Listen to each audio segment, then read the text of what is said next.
Welcome back learners. Today we are here again with a new video of controlling. So अभी तक हमने 4 topic cover कर चुके हैं, प्लानिंग, ऑर्गेनाइजिंग, स्टाफिंग, डायरेक्टिंग. अब जो हमारा टॉपिक है वो है कंट्रोलिंग. ये हमारा लास्ट टॉपिक है फंक्शन ऑफ मैनेजमेंट का. इसके बाद हम ये सब्जेक्ट को रैप अप कर देंगे.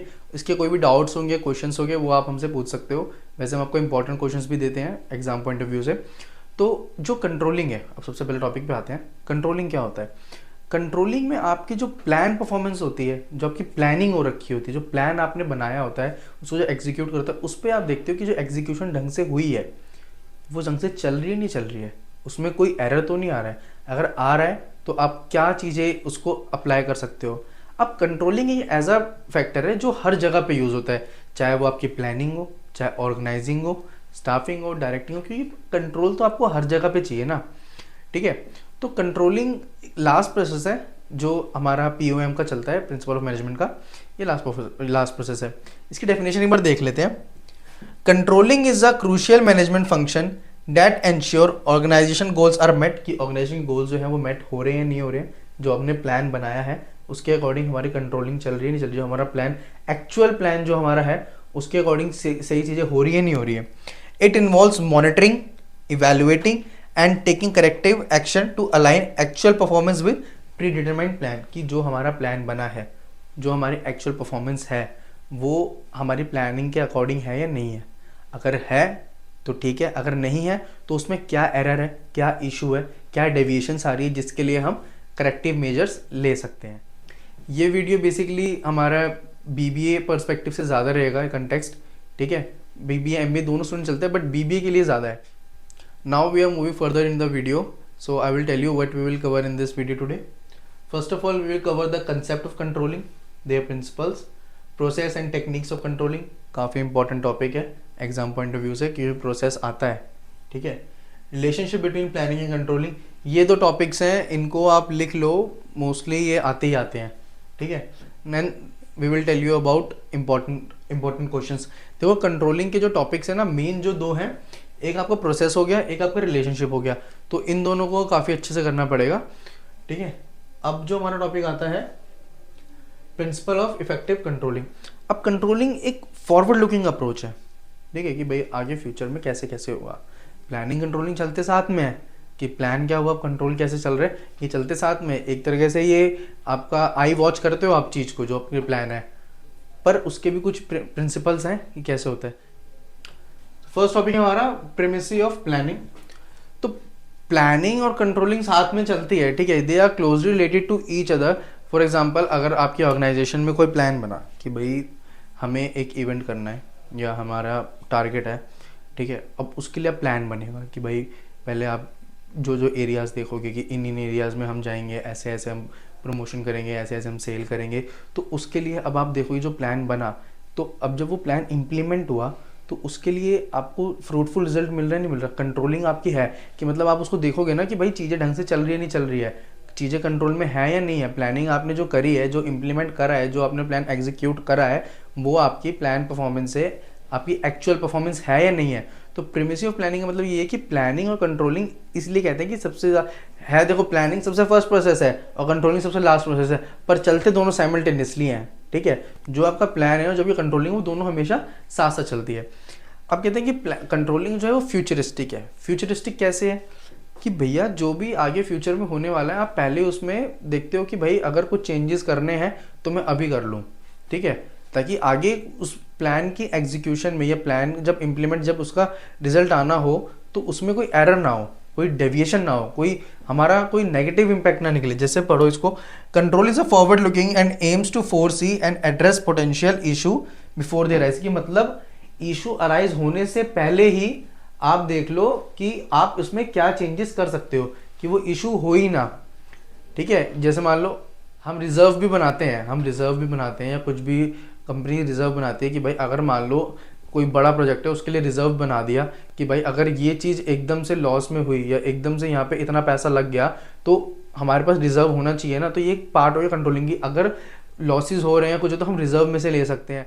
अब फ्यूचरिस्टिक कैसे है कि भाई जैसे मान लो आपकी कंपनी में कोई भी आप कोई नया प्रोडक्ट लॉन्च कर रहे हो या किसी भी चीज़ की आपको लगता है कि स्कैरसिटी हो सकती है, तो उसके लिए आप कोई इसका ऑल्टरनेट या कोई सब्सटीट्यूट उस चीज़ को आप पहले से ही अपने पास रख रहे हो, उसका ऑल्टरनेट रख लिया, कोई सब्सटीट्यूट रख लिया, तो ये क्या हो गया कंट्रोलिंग कि भाई आगे मेरे पास ये आगे फ्यूचर में एकदम खपत इसकी ना हो जाए, तो उससे पहले ही मैं अपने पास कुछ वो रखूँ ना, कि बैकएंड में कुछ रखूँ ना, कि भाई मेरे पास कुछ है, बैकअप कुछ है मेरे पास कि इसकी जगह पे मैं ये यूज़ कर सकता हूँ।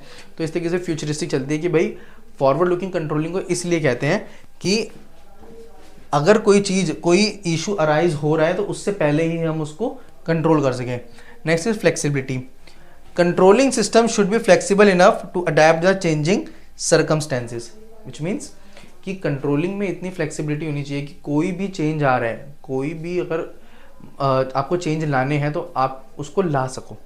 आपका प्लान इतना फ्लेक्सिबल होना चाहिए कि अगर एंड में जाके भी कोई चीज़ आ रही है ना इशू, तब भी वो चीज़ उसमें आप चेंज कर सको कि आप हाँ मैं ये चेंजेस कर सकता हूँ कि मेरे अब कोई चेंजेस मुझे लेने हैं कि भाई मुझे लग रहा है कि मैंने जो प्लान बनाया था ना ये मुझे ठीक नहीं लग रहा है, ये मुझे लग रहा है कि आगे जगह एरर हो सकते हैं, तो इसकी जगह पे मैं ये लगा सकूँ। तो इतनी फ्लेक्सिबिलिटी आपके प्लान में, आपकी कंट्रोलिंग में होनी चाहिए।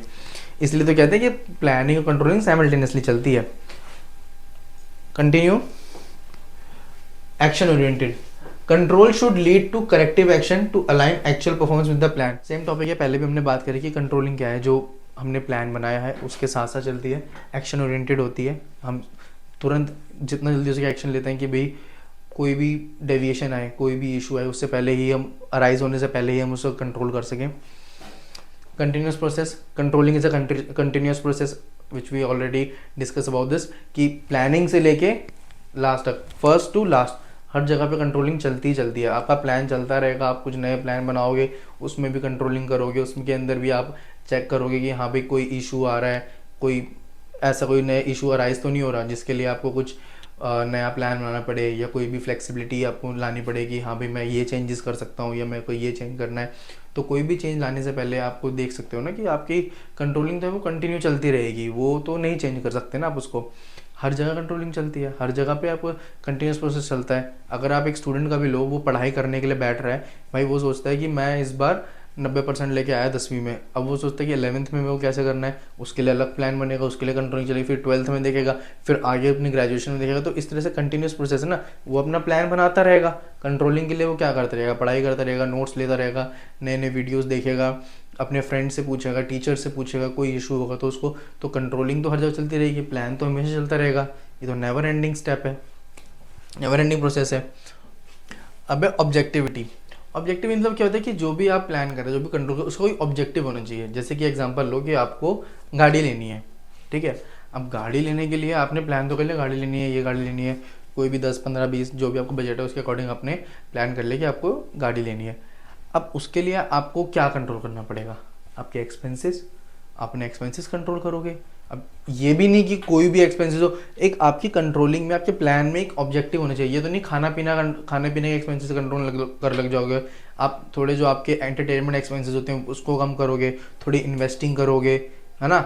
इन सब चीज़ों की चीज़ें आप अप्लाई करना शुरू करोगे, हाँ जो आप कंट्रोल कर सकते हो। ये नहीं कि भाई मैं खाना नहीं खाऊंगा तो मैं पैसे बच जाएंगे तो मैं कंट्रोलिंग, इसे कंट्रोलिंग नहीं कहते, ये तो गलत है। आप जहां आपको लगता है कि आप इस चीज़ को रिड्यूस करके अपना जो ऑब्जेक्टिव है, अपना जो गोल है उसको अचीव कर सकते हो। गाड़ी लेनी है, अचीव कर सकते हो, तो कुछ एक्सपेंसेस कम करके, इन्वेस्ट करके तब आप कर सकते हो। अब नेक्स्ट हमारा टॉपिक है कंट्रोलिंग का प्रोसेस आ गया। काफ़ी इंपॉर्टेंट टॉपिक है एग्जाम पॉइंट ऑफ व्यू से। मैं बार बार इस टॉपिक के बारे में इसलिए बोल रहा हूँ क्योंकि ये 10 में से 8 बार तो आता ही है एग्जाम में, ठीक है। सबसे पहले बात है सेटिंग स्टैंडर्ड। आप स्टैंडर्ड सेट करते हो कि भाई मेरी ये परफॉर्मेंस है, ठीक है, मैं आज यहाँ होना चाहता हूँ। तो उसके लिए आप क्या कंट्रोल करोगे, क्या प्लान करोगे, ठीक है। Establishing clear performance standard and benchmark against which actual result भी मेजर, कि मतलब आप ऐसे बेंचमार्क सेट कर रहे हो, आप ये चीज़ सेट कर रहे हो कि आपको यहाँ पहुँचना है, आपको गाड़ी लेनी है, तो आप क्या अपने प्रोसेस सेट करोगे, क्या अपने प्लान बनाओगे कि आप कैसे गाड़ी ले सकते हो अपने एक्सपेंसेस कंट्रोल करके, या अपने जो भी इन्वेस्टिंग करके, जो हमने प्रीवियस एग्जांपल डिस्कस किया। नेक्स्ट है मेजरिंग परफॉर्मेंस। अब जो आपने परफॉर्मेंस सेट किया है कि भाई मुझे गाड़ी लेनी है, उसके लिए अपनी परफॉर्मेंस मेज़र करोगे ना, कि मैं कैसे कैसे अपने खर्चे कम करूं, या क्या चीज़ें मैं देखूं। जैसे मान लो कि कोई ऑर्गेनाइजेशन है, वो कह रहे हैं कि भाई मेरे को इस साल 1 करोड़ सेल होनी चाहिए, ऑर्गेनाइजेशन कहते हैं मेरे को 1 करोड़ की सेल चाहिए। तो अब उसके लिए वो मेजरिंग अपने स्टैंडर्ड मेजर करेगी ना, कि मैं कितने हर महीने कितनी सेल करूं, या कौन सा महीना मेरा पीक पे जाएगा, कौन सा महीना मेरा डाउन में आएगा। मान लो मेरा प्रोडक्ट अगर समर में ज़्यादा बिकता है तो समर में मैं कितनी सेल करूं, ठीक है। या विंटर में, अगर विंटर में मेरी सेल कम होगी तो मैं क्या ऑफर लगाऊं, बाय वन गेट वन लगाऊं, जो जिससे मैं अपना प्लान को कर सकूं कि हाँ मैं अपने स्टैंडर्ड मेजर कर सकूँ कि हाँ मैं अब अपने प्लान के नज़दीक हूँ, अपने रिजल्ट के नज़दीक हूँ। तो क्या मेरी प्लानिंग सही चल रही है, अपने स्टैंडर्ड मेजर करोगे ना। नेक्स्ट है कंपेयरिंग परफॉर्मेंस टू स्टैंडर्ड, मतलब comparing your plan performance with actual performance की, मतलब आपकी एक्चुअल परफॉर्मेंस अगर ये है तो आपका प्लान परफॉर्मेंस अगर ये था तो फिर आपको देखना पड़ेगा कि ये डेविएशन आ रही है। तो अपनी जो आप एक्चुअल परफॉर्मेंस को प्लान करोगे तो फिर आप देखोगे ना कि भाई मैं चाहता था कि मैं यहाँ खड़ा हूँ पर अभी मैं यहाँ हूँ, तो मैं क्या ऐसे एक्शंस लूँ, क्या प्रोसेस लूँ, क्या मैं ऐसे स्ट्रैटेजीज बनाऊँ कि मैं अपना गोल अचीव कर सकूँ। कि भाई अगर ज़्यादा गैप लग रहा है तो या तो प्लानिंग में चेंज करनी पड़ेगी, अगर गैप कम है तो ठीक है थोड़ा बहुत और पुश देके और लिमिट पुश करेंगे तो अचीव कर लेंगे।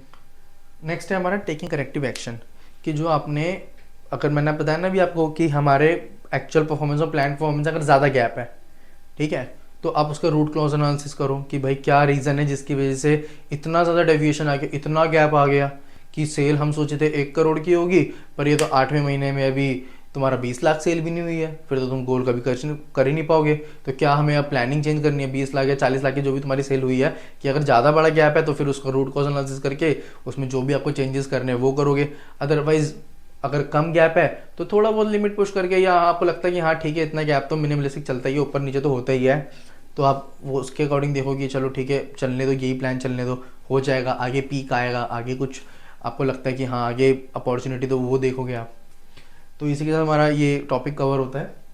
नेक्स्ट है हमारा, अब जो हमारा नेक्स्ट टॉपिक है वो है टेक्निक्स ऑफ कंट्रोलिंग। इसमें हम पढ़ेंगे कि क्या क्या हम कंट्रोलिंग की टेक्निक्स जो है वो हम कवर कर सकते हैं। वैसे तो 10-15 टेक्निक्स है बट हम यहाँ मेजर टेक्निक्स जो हैं वो कवर कर रहे हैं, ठीक है।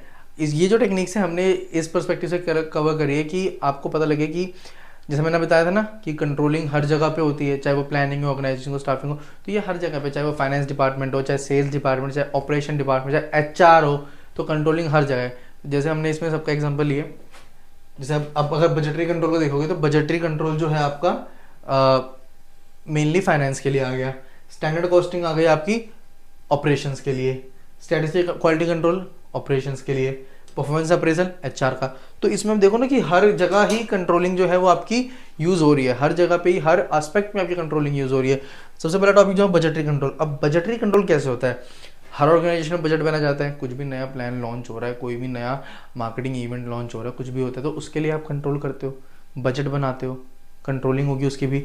तो बजट के लिए प्लान बनाया, अब जो प्लान बनाया उस जब वो एग्जीक्यूट हुआ फिर आप देखोगे ना कि हाँ इस बजट में हमारा जो प्लान है वो ढंग से हो पा रहा है नहीं हो पा रहा है। इस प्लान के लिए इस प्लान के लिए जो हमने बजट लिया है, इस इवेंट के लिए जो बजट इतना हमने करा है, ठीक है, रॉयल एनफील्ड का इवेंट है, उसने मान लो 10 करोड़ का खर्चा करना है अगर इंडिया में नई बाइक लॉन्च करने पे, तो ये सफिशिएंट है या नहीं है, ठीक है। फिर उसके लिए आप कंट्रोल देखोगे, जो प्लान एग्जीक्यूट हो जाएगा कि हाँ भाई उसके अकॉर्डिंग बजट हमारा ठीक है नहीं है, और पैसे लगाने हैं, ताकि आपको नेक्स्ट टाइम पता लगेगा ना कि इतने बड़े बजट के, इतने बड़े प्लान के लिए इतना बजट ठीक है या नहीं है। तो ये हर ऑर्गेनाइजेशन में हर जगह ही यूज़ होता है।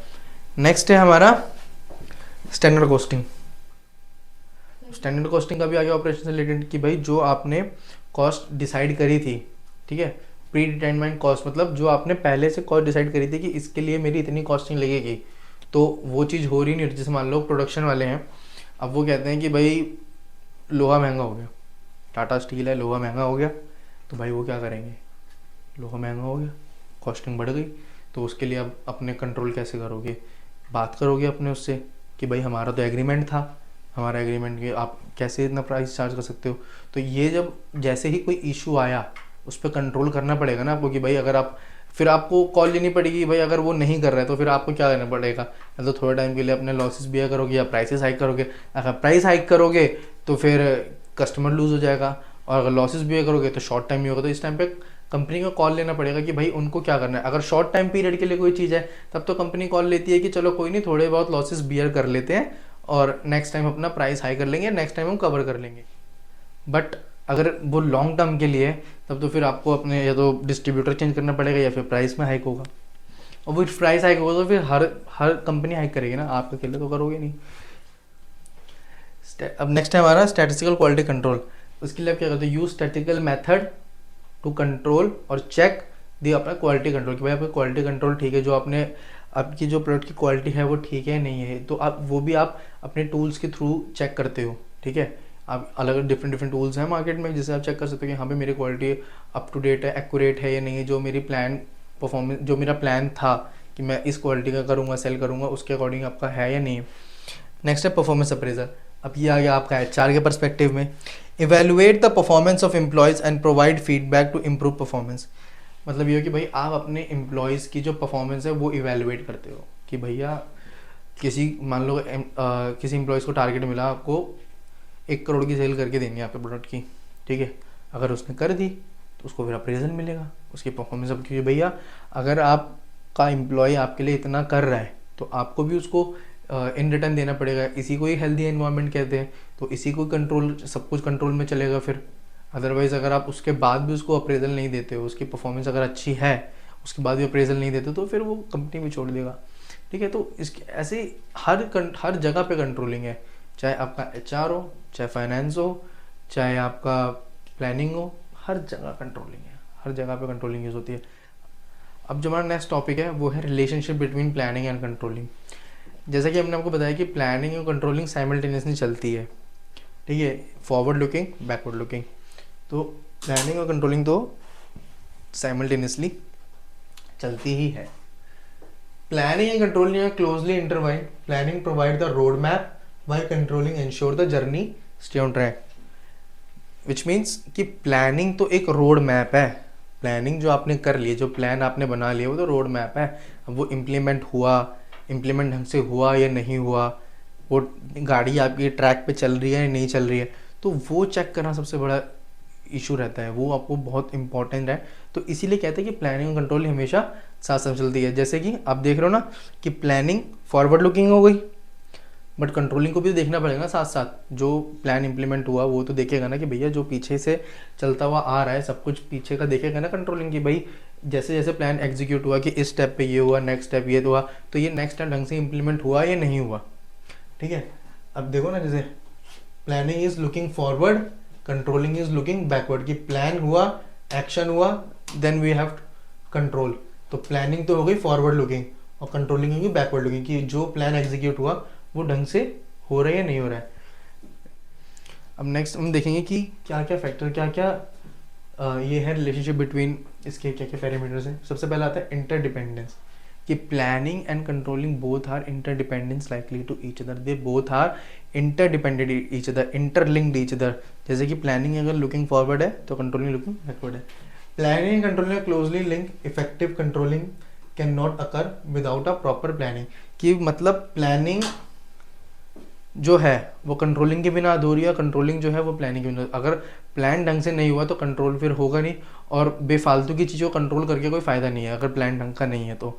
और ऐसा भी नहीं कि आपको हर चीज़ को ही कंट्रोल करना है, हर चीज़ कंट्रोल नहीं होती।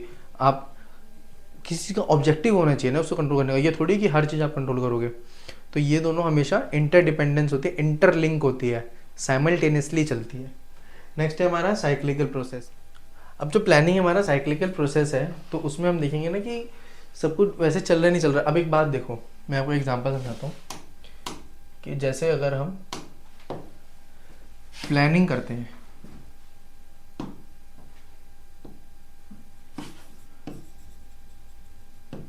प्लानिंग हो गई और यहाँ पे आ गया कंट्रोलिंग,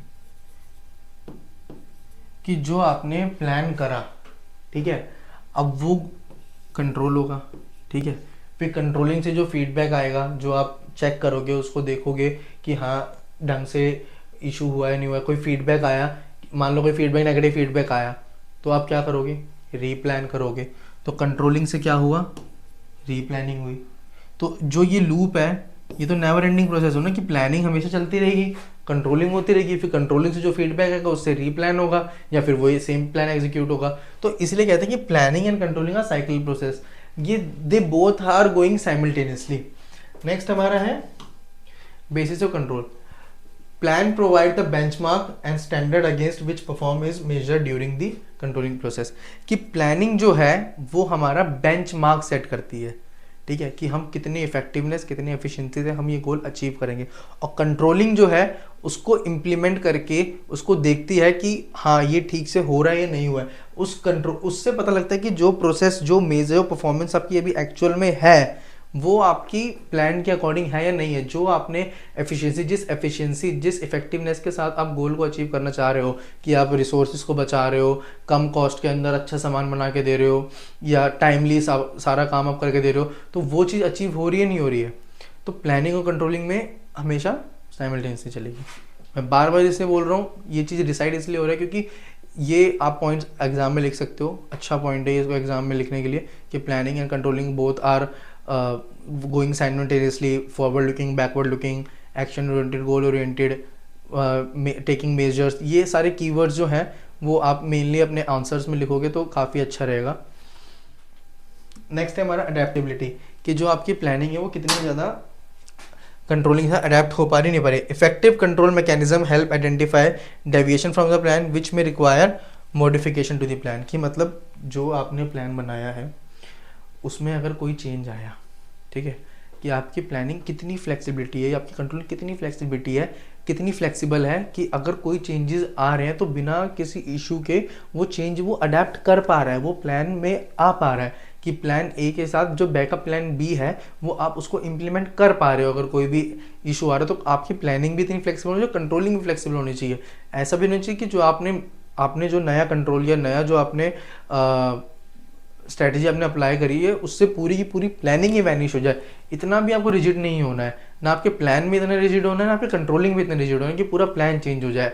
आपको दोनों को फ्लेक्सिबल रखना है, साइमल्टेनियसली करना है, ताकि वो ढंग से एक वर्क फ्लो में स्मूथली कोई भी चेंजेस आना हो तो आ जाए, अडेप्टेबिलिटी आ जाए। जो अगर आप ज़्यादा ही चेंज कर दोगे तो आपके एम्प्लॉयज़ को भी, जो मैनेजमेंट है उसको अडेप्ट करने में दिक्कत होगी, कॉस्टिंग बढ़ेगी, तो ऑब्वियसली बात है आपका प्रॉफिट मार्जिन कम होगा या लॉसेस होंगे।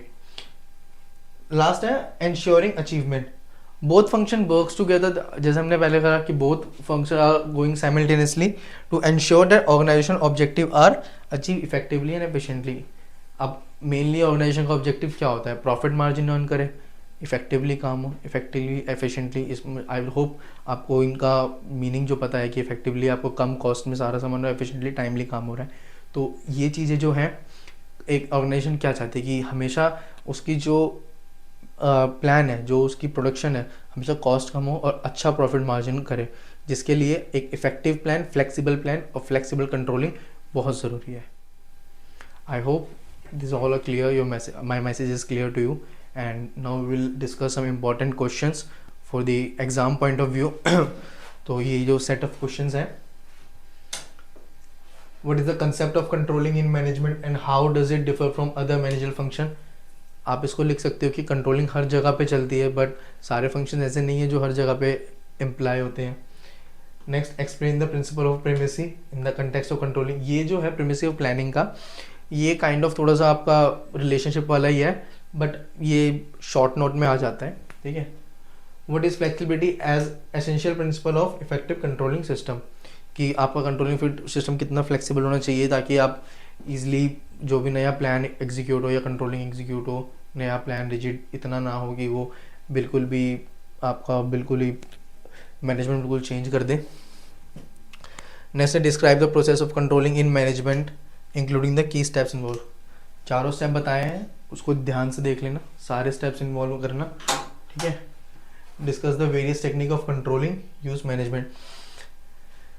वेरियस टेक्निक जो हमारे जितनी भी टेक्निक्स थी, बजटरी कंट्रोल, स्टैटिक कंट्रोल और आपका performance appraisal and strategic quality control, तो सारी आपकी HR से रिलेटेड है, फाइनेंस से रिलेटेड है, मार्केटिंग से रिलेटेड है, ऑपरेशन से रिलेटेड है। तो सबको ध्यान से रखना, सब कुछ टाइमली आप उसको रिवाइज कर, ठीक है। Thank you for watching the video, all the best for your exam guys.